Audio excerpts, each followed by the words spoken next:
Happy Thursday, everyone. Yay! Yay! All right, let's do some jokes, or we call them jokes. During a state dinner Wednesday, the Japanese Prime Minister quoted Star Trek, telling White House guests he hoped Japan and the U.S., quote, would boldly go where no one had gone before. To which Biden replied, "Thank you, Mr. Sulu." But Joe agrees. He's also boldly gone where no one has gone before, even behind the plants in the Oval Office. Yeah, he poops a lot. Also, Jill Biden invited Paul Simon to perform at the dinner, as he's one of her favorite artists. She has a lot in common with Simon. She also had a less valuable partner. No, you guys don't know Simon and Garfunkel? Why am I explaining this to you? While arriving at the White House for the state dinner, Hillary Clinton paused briefly to admire a portrait of herself hanging on the wall. Makes sense. She loves to admire things she's hung. I love that. I'm not getting that. That's hilarious. Epstein, Jeffrey. Oh! Oh! Meanwhile, Bill Clinton paused to point out a portrait he had hung on the wall. All right, let's do some news.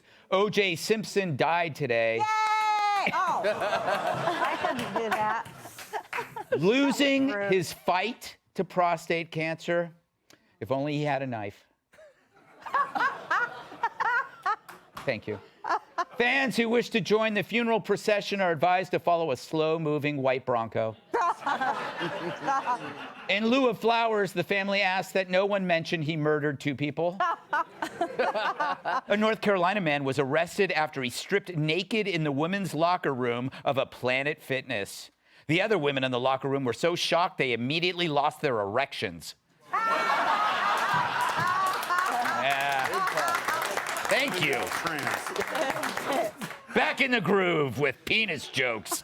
A Democratic congresswoman from Texas is calling for Black Americans to be exempt from paying taxes as a form of reparations. I like it. And white Americans are responding exactly as you'd expect. Yeah, that looks good. Get on top of your head. All right. Let's do a monologue. This is the monologue, people. So a veteran reporter at National Public Radio went public this week, revealing that the place is staffed entirely by registered Democrats. I bet he got so frustrated with what he saw.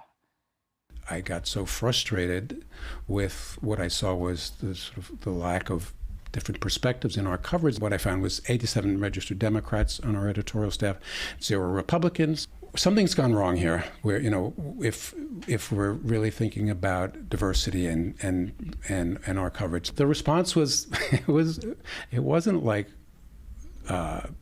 It wasn't like we're going to change this or try and address this somehow. It was just more like, wow, that's weird. It is weird. There are 87 Democrats at NPR to 0 Republicans, which sounds like NPR's entire audience. But 87 to 0, talk about lopsided. That's like the time I played ping pong against Stephen Hawking.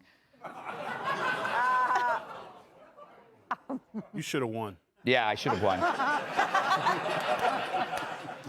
But should you be surprised by this? I mean, what's he going to tell us next? That I have great abs? Come on. Oh, yeah. We all know that. The point is, when you overtly politicize something that's supposed to be unbiased, you don't just lose half your potential listeners, you create a lockstep atmosphere where any deviation from the approved message is met with hostility. So then you lose all credibility and people tune out. Yeah. That includes a liberal audience that craves approval the way I crave B. Arthur erotica.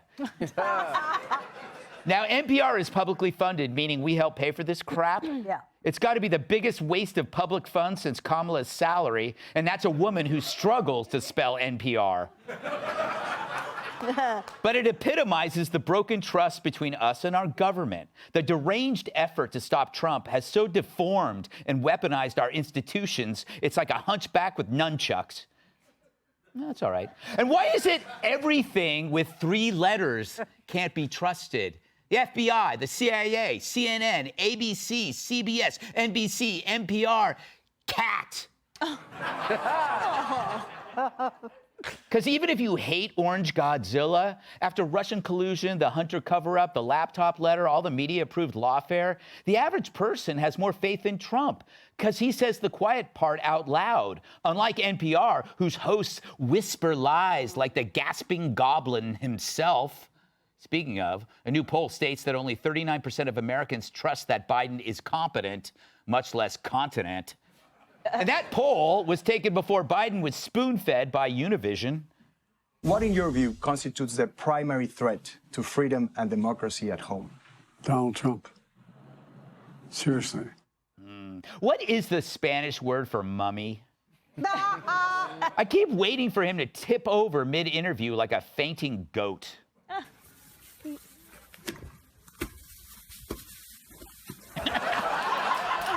So mean. So mean. This is why all the interviews of the president are now required to know CPR. Oh my God. Now, this reporter, Yuri Berliner, is pretty brave. And let me be the first to say he did not hang himself using an NPR tote bag. But Yuri lists many instances where accurate stories that might have held Trump were held back, like Brian Kilmeade in the 4th grade. For instance, he recounts how NPR's main source on Russian collusion was Adam Schiff, which is like getting your news on Gaza from Rashida Tlaib. Wow. Schiff kept alluding to evidence, but like Hunter Biden at a Father's Day picnic, it never showed up. And when the Mueller report debunked all of it, NPR acted like Joy Behar after pooping, just buried it and moved on. We were trying to damage his presidency, to even find anything we could to harm him. And I think what we latched on to was Russia collusion, was just rumors, and a lot of it based on pretty shoddy documents or evidence. We really latched on to Adam Schiff. He was like our muse to the Trump collusion story. And then the Mueller report came out, and no collusion. And, you know, I think we sort of the story kind of disappeared. What a surprise. Relying on Schiff for truth is like having Sheila Jackson Lee plan a moon landing. Berliner even admits COVID probably started in a Wuhan lab, but since NPR thought it racist, they wouldn't report it. Because if it doesn't fit the narrative, it's gone. And this is coming from government on COVID. But hey, no biggie, it only took millions of lives. But who's counting, right, Dr. Fauci? Now, NPR's executive editor and her team reject Berliner's assessment. Quote, "We believe that inclusion among our staff with our sourcing and in our overall coverage is critical to telling the nuanced stories," the memo said. But let me translate it for you. Screw you, we're not changing a thing. Meanwhile, in the real world, NPR is as popular with people of color as a Confederate flag koozie. Only 6% of their audience is black, 7% Hispanic, numbers that reflect less than half of those populations. Meaning all this talk about diversity is just that, talk. But it scores with their core demo of liberals so milky white they cause lactose intolerance.